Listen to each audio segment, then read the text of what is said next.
mau gak kita bikin film horor tapi sebenarnya film keluarga gitu yang safe for kids, anak-anak bisa ajak orang tuanya gitu kan. Gokil. Iya, jadi horor semua umur ya. Jadi ide gue tuh adalah bikin horor yang semua umur waktu Danur 1. Gue tahu dari orang-orang MD, Pak Manos tuh jadi antara seneng dan marah. Kenapa? Ini film box office kok nggak ada nama saya katanya. Itu juga unik tuh experience Street Society. Yang paling gila waktu kita preview editing, dapat message, loh ini alamat apa? Gue pikirkan, gue cek dong di map gitu kan, anjir pijet. Tempat pijet dan review editing di tempat pijet. Gue masih belum suzon tuh, belum masih suzon.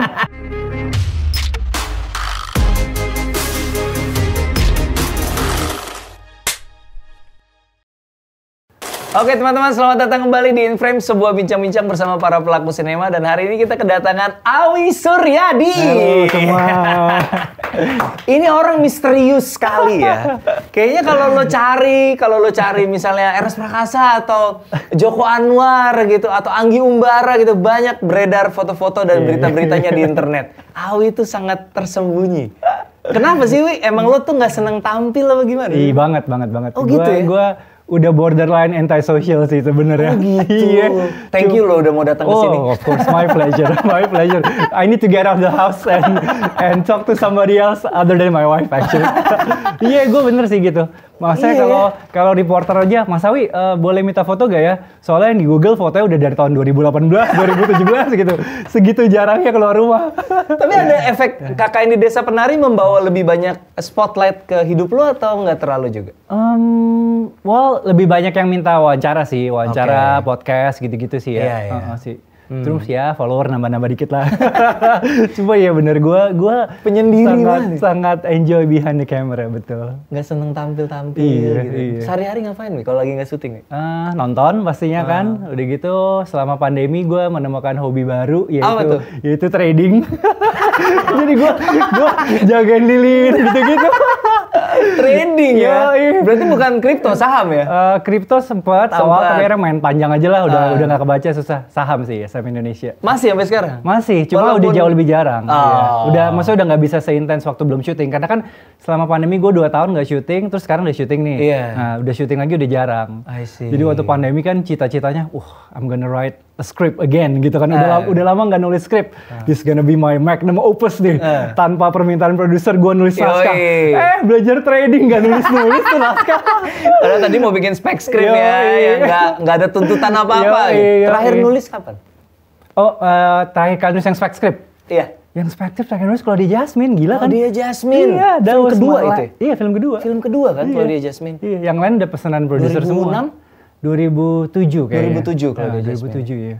Gokil. Iya. Yang lain udah pesanan produser semua ya. Bener-bener lo create tanpa ada beban itu kalau dia Jasmine. Iya. Jadi spek script itu biasanya teman-teman istilah yang kalau di Hollywood itu spek tuh bukan spesifikasi ya, tapi speculation. Karena kalau kita bikin skrip belum tentu dibeli gitu, spekulasi. Tapi enaknya adalah kita bisa nulis apapun yang kita mau gitu ya. Berarti udah 15 tahun kan nulis spek script ya? Malu-maluin. Oke. Kalau lo sempat kuliah di Amerika, itu kuliah film atau apa? Kuliah teknik sipil. Teknik sipil ya? Iya. Oh, I see. Kenapa jadi tiba-tiba teknik sipil terus ke film tuh? Jadi ceritanya? Bokap gue tuh dulu pengusaha bioskop, Nes. Oh gitu. Jadi gue dari kecil memang hobi nonton, hobi film di Lampung. Di Lampung dia cukup sukses, punya bioskop kayak 1 kalau nggak salah di Palembang, punya 1 juga di Jambi. Tapi di Lampung dia banyak, ada 30 apa 40 gitu. Ini before... Tunggu, 40 titik? Betul, titik. Dulu kan belum Cineplex. Dulu kan 1 lokasi 1 layar. Iya. Gitu kan. Jadi di Kota Madia, Bandar Lampung ada banyak. Terus dia, inilah merambah Lampung Selatan, Lampung Utara, Lampung Timur, gitu-gitu. Nah, gue tuh dari kecil emang hobi film banget, hobi nonton banget.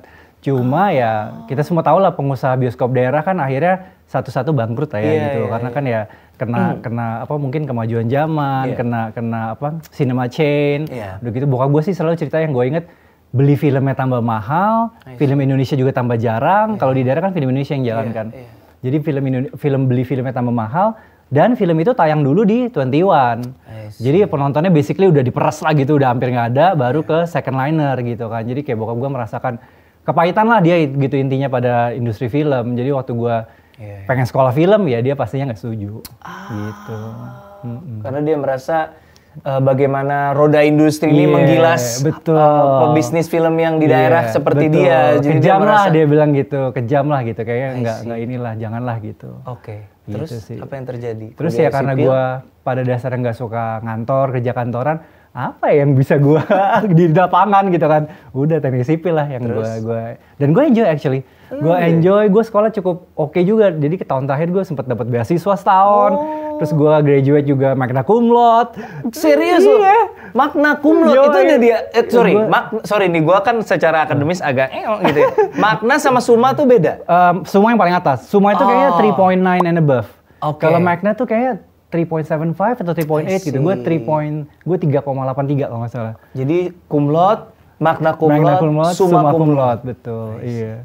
Udah tuh jadi udah lulus sebagai 3,1 can't relate. 3,1 can't relate. Udah ketemu angka 3 aja udah syukur 3,125 IP gue udah lumayan. Terus balik abis lulus kuliah pulang Indonesia? Enggak, kerja dulu di sana gue. Oh gitu. Gue kerja 2 tahun kalau nggak salah.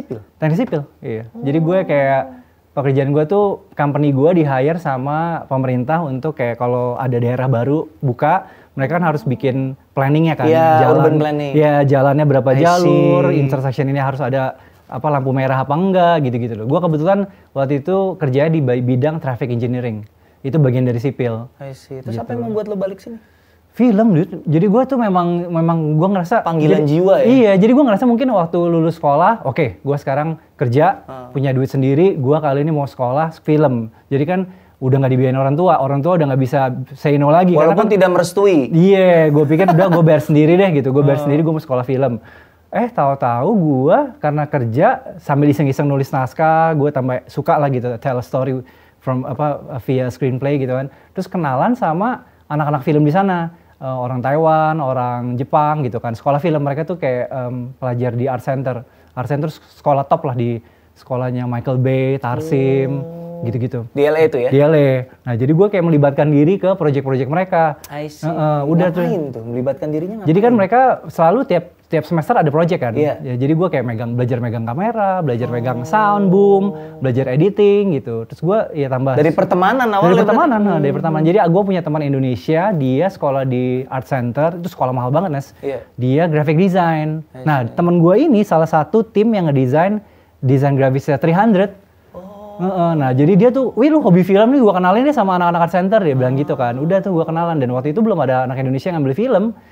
Jadi udah gue melibatkan diri di project-project mereka, terus gue ngerasa mungkin gue gak perlu sekolah film deh, gue belajar sendiri aja gitu kan. Ya terus gue ngerasa yang anak-anak Taiwan, Jepang segala aja kayaknya pada pulang ke negara mereka gitu, gak ada yang stay di sana. Yang pasti persaingan jauh lebih ketat lah ya, persaingan lebih susah lah ya. Jadi gue ngerasa ya udahlah gue mungkin coba deh coba peruntungan di Indonesia deh gitu. Terus teman gua, sahabat gua si Thomas Nawilis udah balik duluan ke Jakarta. Jalangkung ya Thomas Nawilis. Jalangkung. Nah, dia kan sekolah film juga tuh di NYFA. Dia balik Jakarta, terus sempat main film, udah main sinetron. Gua pikir minimal udah ada dia nih di industri. Ada kan. network lah ya. Iya, gua bilang, Tom, gua mau balik nih Tom. Mau gak gua coba bikin film? Ya udah, lu balik aja. Dia juga kayak gak ada teman gitu mungkin kan. Gua udah balik ke Jakarta, ya gitu lah. Gua udah bawa naskah. Waktu itu, half done lah. I have an idea, terus gua lanjutin selama gua di Indonesia, gue kelarin tuh naskah, gue tawarin ke Thomas, dia suka. Udah kita, of course karena gue nggak ada showreel, Thomas waktu itu kenalnya sama Pak Leo Cinemart. Kayaknya kita sempat ketemu Pak Leo, tentunya dia pasti siapa nih anak baru pulang dari LA, nggak punya showreel, nggak punya apa kan. Jadi kita basically nggak bisa dapetin funding lah gitu untuk my first script. Terus kita tawarin ke teman-teman sendiri yang hobi film, teman-teman yang ngerasa ya pengen jadi produser, pengen punya PH. Udah tuh film pertama kita bikin dengan duit sendiri. Gue ingat waktu itu 3 miliar rencananya, 2 miliar buat produksi, 1 miliar buat promo. Selalu karena produksi pertama, kita semua masih bego. Soalnya yang pertama tuh yang judulnya? Gue Kapok Jatuh Cinta. Gue Kapok Jatuh Cinta. Jadi harusnya itu judulnya Jomblo Forever, harusnya. Terus tau-tau Mas Hanung ngeluarin Jomblo. Jadi kita pikir, wah, Sinempart juga lagi waktu itu kan. Jadi udah harus ganti judul nih gitu. Produser gue bilang, ya udah Gue Kapok Jatuh Cinta aja. Gitu sih. Terus ya udah jadi 3M habis duit nggak kembali, film nggak sukses. 3M 2005 ya? 2005 2006 iya, kemahalan banget Mas, loh itu. Kemahalan banget. Orang sekarang masih bisa bikin film tahun 2022 loh 3M. Gila banget, lu bego banget sih asli. Lokasi kemahalan, equipment over, gitu-gitulah. Pokoknya tuh yang kayaknya make sense cuma bayar talent doang karena kita pegang sendiri waktu itu. Oka Antara, Teguh Wisnu, Dude Herlino gitu kan. Yang lain semua over kita. Lokasi pasti jebol, equipment jebol. Rugi lah berarti Rugi. Kita waktu halfway shooting sampai dipanggil sama equipment rentalnya, diajak meeting gitu. Terus dia bilang gini, Tom, saya buka-bukaan aja sama kalian ya, karena saya kesian gitu ngeliat kalian. Saya kesian. Dibanding nih, ini pengajuan alat kalian, ini pengajuan filmnya Mas Riri. Iya kamu salah Gi deh. Waktu itu udah kelar Gi, cuma untuk comparison doang. Masa pengajuan kamu film drama remaja mirip-mirip dengan Gi pengajuannya, alatnya, dia bilang kan nggak masuk akal, dia bilang gitu. Oh ya udah kita tahu lah gitu, kita memang masih bodoh aja sih waktu itu. Gitu. Tapi apakah itu yang membuat akhirnya lo jadi put your name on the map ketika itu?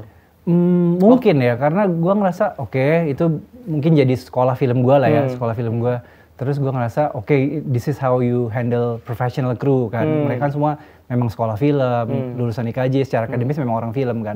Ya udah jadi gue belajar adaptasi di sana gitu, belajar mungkin komunikasi gitu kan. Terus gue pikir masa baru satu film udah nyerah sih. Nah itu gue tulis naskah tuh kalau di Jasmine.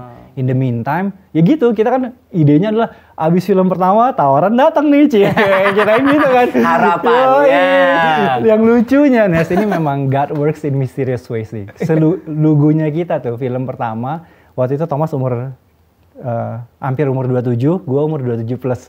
Bego-begonya kita, film pertama nih Tom, 2,7 juta penonton. Statement bodoh.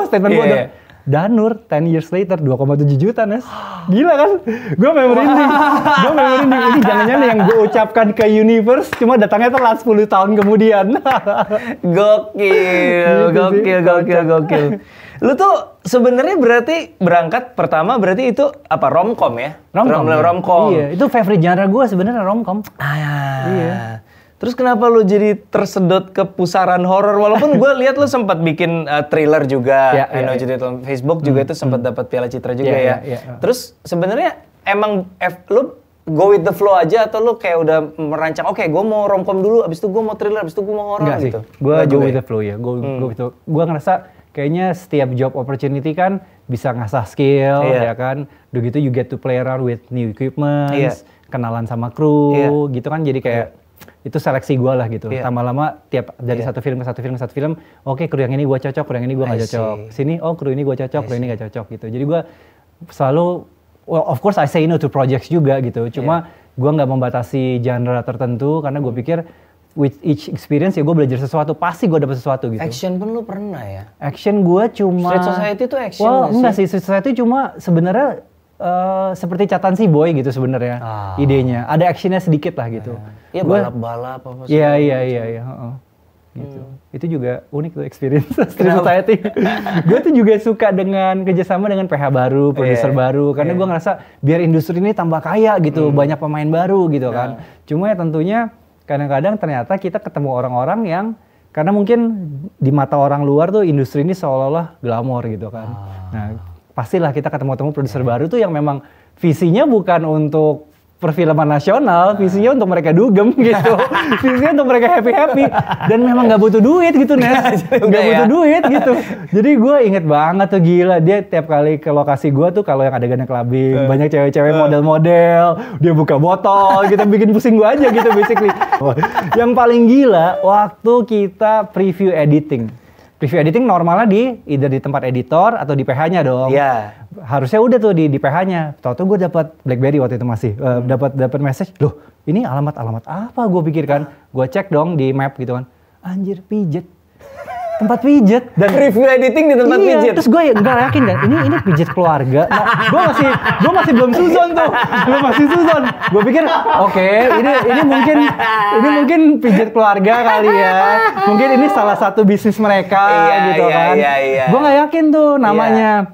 Terus gue nanya lah ke orang-orang. Sampai gue cek di Google. Pijet plus men. Pijet plus. Iya, gue kesana tuh ini mau apa sih? Sebenarnya itu gitu pijet kan. Keluarga juga, para terapis itu melakukan itu demi keluarga mereka. Iya. Betul juga, iya. Jadi udah, gue nyampe sana, bener aja lu. Daerah mana nih?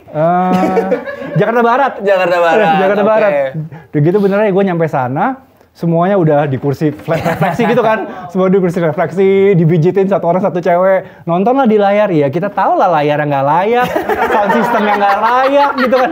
Ini apa yang mau dinonton? Gue pusing kan. Aduh, balik gue begitu nyampe, gue salamin satu-satu, udah gue balik gitu. Terus selain produser gue telepon gue, "Wih, lu di mana?" "Baliklah, gue ngapain preview kayak gitu." Udah deh, ntar telepon gue lagi kalau udah mau preview beneran. Udah gue cabut tuh. Kacau banget. Street Society teman-teman, misalnya gue jujur gue nggak nonton filmnya, tapi pas gue liat trailernya, wah gokil. Kebetulan gue pernah kerja sama juga sama DOP-nya, banyak cerita tentang film itu, project yang sangat sepertinya seru sekali proses produksinya ya. Berapa mobil tuh, Wi, ketika syuting itu kayak itu ya mungkin nggak sampai Fast Furious, tapi maksudnya teman-teman lihat trailernya lah itu lifestyle, trek-trekan tapi mobil mewah semua. Nah itu mereka visinya mau kayak Fast and Furious, tapi mobilnya tuh nggak bisa kita rigging kamera, jadi benar-benar syutingnya di luar mobil semua. Yang ada di mobil ya paling GoPro sama kamera SLR gitu, nggak mereka tuh nggak berani ngerigging kameranya. Oke. Tapi paling action yang paling action itu berarti ya? Iya sih, iya. Apa ada rencana bikin action yang benar-benar action? Gue sempat kayak itch yang belum gue scratch gitu kan, that genre kan. Cuma gue kayak ngeliat Gareth, ngeliat Timo, kayaknya orang-orang yang terbaik sudah melakukan genre itu. Minder duluan ya. Iya. Gue juga kalau gue abis nonton Night Come For Us tuh, gue bikin komedi aja lah kayaknya. Iya, kayaknya kita semua ada lane masing-masing. Oke, bicara lane nih, lo udah explore dari romcom masuk ke thriller, akhirnya baru kalau gua nggak salah horor pertama lo yang benar-benar film horor itu 2015 Badut. Itu benar nggak horor pertama? Iya, sebenarnya gua ada horor, gua lupa tahun berapa. Sumpah Pocong di Sekolah. Itu awalnya gue di-hire sama Maxima untuk syuting film komedi. Lalu produsernya Pak Yunka bilang, "Wih, 21 bilang sudah banyak film komedi. Kalau mau dapat tanggal tayang cepat, maunya mereka horor." Langsung selama udah hunting lokasi segala, udah casting. Gimana kok film bisa di-switch genre tiba-tiba? Tulis ulang dengan cepat aja gitu. Dia cuma punya judul. Saya punya judul Sumpah Pocong. Kita tinggal nyari ceritanya. Tinggal nyari ceritanya. Udah gitu gue kenalan sama. Gue lagi mikirin yang gue sensor mananya ya ini. Udah ini gimana apanya harus gue sensor. Ini tell all. Ini udah kayak. Iya, ntar yang disomasi gue bukan lu masalahnya. Terus udahlah.